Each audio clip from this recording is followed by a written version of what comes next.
In 1979, the great Black, lesbian, socialist writer Audre Lorde delivered a famous address at a feminist conference at New York University. As one of only 3 Black women presenting at this conference among over 100 official presenters, Lorde challenged her overwhelmingly white, middle to upper class audience to acknowledge the differences in the experiences and oppressions of different women, particularly poor women, women of color, and queer women. Lorde argued that these differences should not merely be tolerated, but seen as the basis for an interdependence and mutuality between feminists that would be fundamental to creating positive change. Writing in later published versions of the address, Lorde famously concluded, "Those of us who stand outside the circle of this society's definition of acceptable women know that survival is not an academic skill. It is learning how to take our differences and make them strengths. For the master's tools will never dismantle the master's house."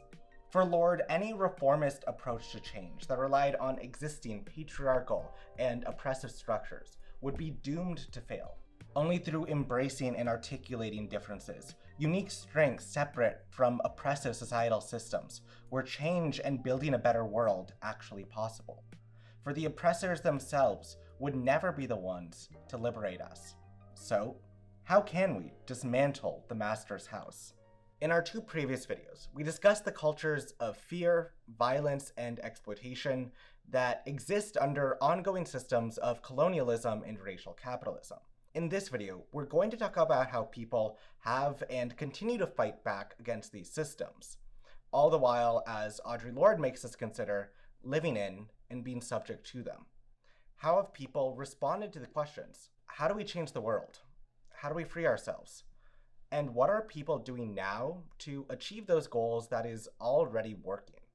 The fact is that people have fought against oppression so long as oppression has existed. So if we want to talk about resistance to colonialism and racial capitalism, the place to start is at their origins. Capitalism traces its origins to a process called enclosure, or the appropriation and privatization of communal land by elites, that began spreading from feudal England to other parts of Europe in the 1200s. This policy slowly decimated rural communities as the poor lost access to land, and with it, cooperative social networks and their means of getting food. By the early 1500s, the English working class had risen up in protests that endured for over a century. Peasants tore down enclosing fences and hedges and even took up arms. Meanwhile, across the Atlantic, indigenous peoples and enslaved Black peoples were engaged in a constant struggle against their colonizing European powers.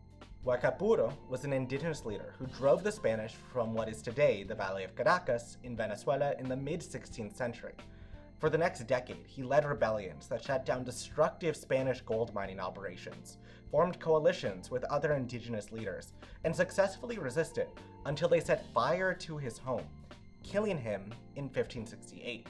Centuries later, in 1780, claiming lineage to the last monarch of the Neo-Inca state, indigenous leader José Gabriel Condorcanqui adopted the name Tupac Amaru II and led an indigenous and mestizo rebellion to overthrow Spanish rule in Peru in 1780 that lasted until 1783, 2 years after he had been publicly executed. These were just 2 of many organized efforts against colonists by indigenous peoples. For enslaved Africans, resistance often began on slave ships, if not earlier, ranging from individual acts of rebellion to total mutinies against their captors. Ship rebellions were such a constant threat to slavers, in fact, that slave ships had to be designed explicitly to deal with them.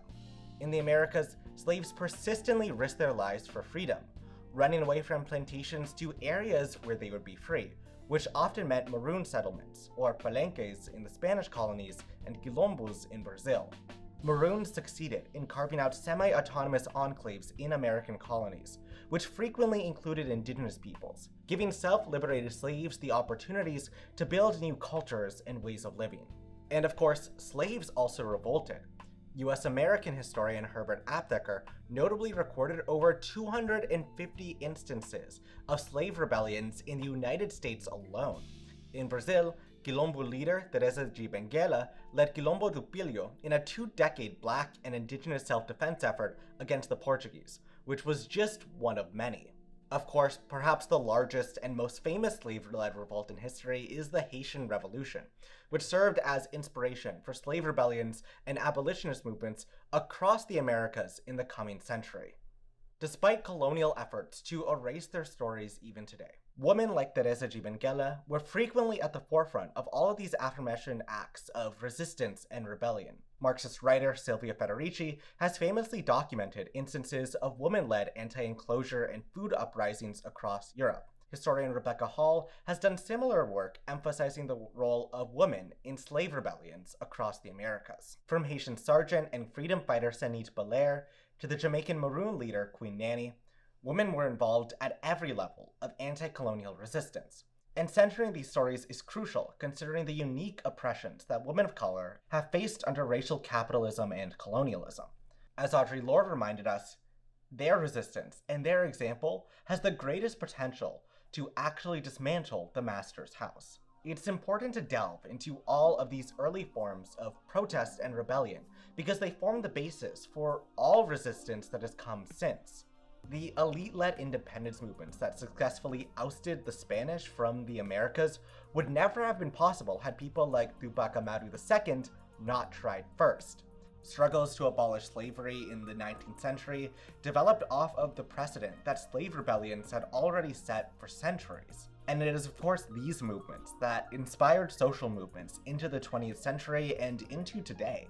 Understanding that present social struggle is rooted in centuries of resistance is key to understanding how liberation and changing the world are possible. So when we look at organizing today, it becomes all the more important to ask, what makes social movements succeed? What lessons can we learn from different ones that we can apply into our own contexts? One place to start is with the work of Bill Moyer. Moyer was a nonviolent activist involved in a variety of movements, including the Chicago Open Housing Movement and the anti-nuclear energy movement. Seeing the activists he was working with experience burnout and feelings of failure led Moyer to develop what he described as a how-to-do-it guide for social activists. Printed in 1968, his Movement Action Plan, or MAP, described 8 general stages that social movements could progress through, starting at initial grassroots organizing through a takeoff stage where movements gain broad public support, usually after some sort of trigger event. The challenge then for activists is to move beyond inevitable feelings of slowdown following trigger events into continued organizing. Only when movements prepare to overcome these hurdles can they actually sustain pressure on power holders and succeed. Moyer's map was not a scientific survey that precisely described social movements, nor a model that would work the same in all contexts. Made to adapt to different contexts, MAP ultimately helps reflect that social movements can be messy, and that feelings of failure in them are inevitable. My name is Angela Lang. I use she, her pronouns. The first time I started organizing, it's weird to say, is over 15 years ago. We're doing this long-term work, right? This work that won't happen overnight. And while you're doing that work, that same oppressive system continues to exist. People are still getting caught up in them. They're getting trapped in these systems and they're falling through the cracks.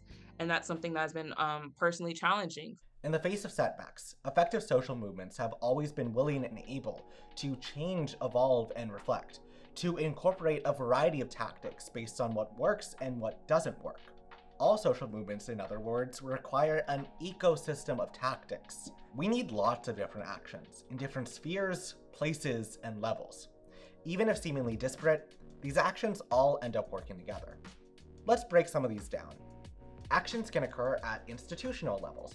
Think about investigative journalists, civil rights lawyers, research groups, or any other person or organization involved in trying to change law, policy, and practices at a structural level. Just as important are local grassroots actions, getting together with people in one's community to organize actions from letter writing, tabling, and walking door to door, to supporting strikers and putting together protests, is key to making change. Not only because these form the basis and first steps for large-scale campaigns that can escalate to direct actions with power holders, but also because they build feelings of community, solidarity, and mutual support that can give people the power to resist where they are.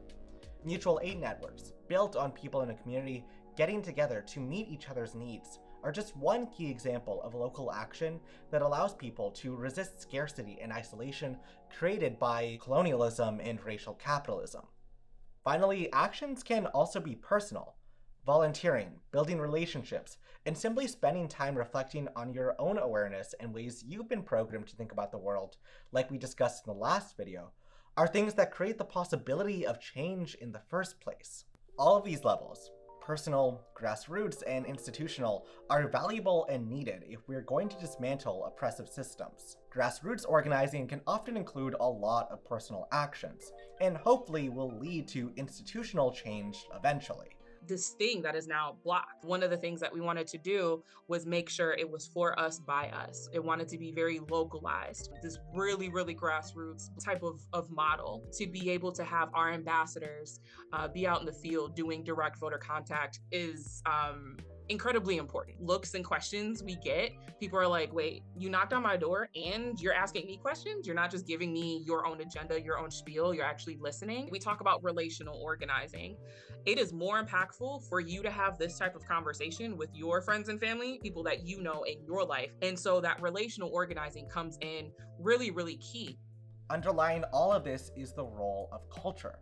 Undeniably, music, poetry and literature, and visual art have played important roles in social movements across time, raising awareness, reshaping narratives, educating people, and encouraging people to think beyond the scope of limited capitalist perspectives. From the long and deep history of resistance in Black American music, I don't do nobody nothing, Jesus, but they hate me just the same. Good Lord, I don't do nobody nothing. To immigrant activists who have created art installations subverting the violent US-Mexico border wall, culture always has the unique potential to inspire, heal, and push for change. Finally, let's take a moment to go back to Audre Lorde and think about the role that identity can play in social movements. In his book, Freedom Dreams, The Black Radical Imagination, historian Robin D.G. Kelley discusses how historic movements for liberation are often hypermasculinist, excluding women from leadership roles while presenting issues relating to race and class struggle as neutral of gender, queerness, transness, and other identities. In her work Chicana Power, scholar Melee Blackwell describes similar dynamics in the early Chicano movement. Although both authors remind us that queer and feminist activists like Audre Lorde, the socialist Boston-based Combahee River Collective, or the Chicana Hijas de Cuauhtémoc of Cal State Long Beach always fought and succeeded against their silencing within movements. Their work is the foundation for what we know today about how different identities and oppressions can intersect, and having a thorough understanding of this is essential for social movements today to avoid repeating oppressive dynamics within their own organizing. I think we've seen people kind of what we call parachute in, say, hey, this is what you and your community should be doing to vote. This is how you should be thinking. And then they disappear. I've taken on the emotional labor in the state of trying to push our progressive movement a little bit further to think about these things in a more holistic sense. And, we're always kind of deemed as the radical Black group, or I'm the angry Black woman. And those are hurtful stereotypes. Ultimately, having a thorough understanding of your own identity is a first step in understanding where you might fit in best in social movements. So far, we've discussed strategies and tactics that are important considerations for social movements. But to really understand them, let's focus in on how they play out in one particular movement, the prison abolitionist movement. The word abolition, of course, has its roots in struggles to abolish chattel slavery in the 1800s. But as British writer Lolo Olufemi points out, abolition as we know it now is a belief in emancipatory forms of social organization and an end to all forms of violence, expropriation, and exploitation. As Olufemi continues, prison abolition specifically views prisons and policing as the very sources of the violence that they purport to prevent, particularly harming poor Black communities and other poor communities of color. We discussed this more in depth in our first video, but the key thing here is that prison abolition seeks to address crime and violence not through individualized systems of carceral punishment, but rather by restructuring society to eliminate the sources of violence in the first place. Prison abolition has a long history in the work of Black feminists like Audre Lorde and of course Angela Davis. as well as organizations like the UK's Brixton Black Women's Group, which Olufemi highlights. Central to this history has always been organizing and tangible action. One of the most prominent prison abolitionists today, scholar Mariam Kaba, condenses a lot of the lessons that she's learned organizing for prison abolition in her collection of essays and interviews, We Do This Till We Free Us. In it, we can see a lot of the dynamics of organizing and interlocking oppressions that we've talked about, as Kaba brings attention to seldom talked about stories of police violence against women, and particular harms of domestic and sexual violence that women face under the policing and carceral systems. She discusses how reforms only strengthen the carceral system, deflecting activist efforts only to disappoint again and again. She emphasizes the importance of failure that we talked about, of social movements learning and adapting through setbacks. Organizing, in her words, is mostly about defeats. And she highlights actions against prisons and policing that can occur at all levels, advocating for institutional changes that reduce funding for and disarm police, building grassroots networks for legal defense funds, and healing to address harm, and changing one's own mindset personally in how they think about violence and punishment. Prison abolition is an example of how social movements can imagine better futures and take actions to achieve them and create them right now. Because setting clear goals does not just mean demanding piecemeal reformist change, because dismantling the master's house is possible. And if movements like the prison abolitionist movement have shown us anything, it is that we have the answers for how to do it already. To create a better world, where the constant threat of state violence is not what underpins social order, requires that we are bold in imagining new possibilities. We must challenge the systems that uphold state violence and rethink the meaning of safety about well-being and fulfillment, beyond carceral and punitive logics. In short, this means digging for the hidden and erased blueprints created by marginalized people's histories of resistance, and learning how those blueprints can help us dismantle the master's house today. In this video, we've talked about just some of these histories and blueprints. What we still need to talk about is how the powerful will fight back. Repression is inevitable when it comes to the fight for social change. As we saw, enclosure, slave, and indigenous rebellions were constantly put down, and violently so. And these actions have legacies that continue today in police responses to protests, the jailing of activists, and the watering down of organizers' radical goals into reforms that only reinforce oppressive systems. We've had law enforcement sit outside our office and record. And then when we ask them what's going on, they detain one of our people. And after he says he has an ankle injury, kick his leg into the tire, right? These are things that Black organizers have to experience and deal with. And yet social movements still push forward. Because when it comes to attaining the basic need for freedom, what other choice is there? One of the questions is how we change the world. We change the world through listening, to understanding each other's values and seeing the humanity. Ultimately, if there is anything that all social movements have in common, it is an ability and willingness to look beyond the present conditions and imagine new, better futures. Often, as we saw, that means looking to the past and histories of alternative ways of living outside of colonialism and racial capitalism, like maroon settlements. It also means working in community and solidarity with one another to uplift each other in a collective fight. And it also means dreaming and imagination. After we have dismantled the master's house, what comes next? In the words of Mariam Kaba, let's ask, what can we imagine for ourselves and the world? If we do that, then boundless possibilities of a more just world await us.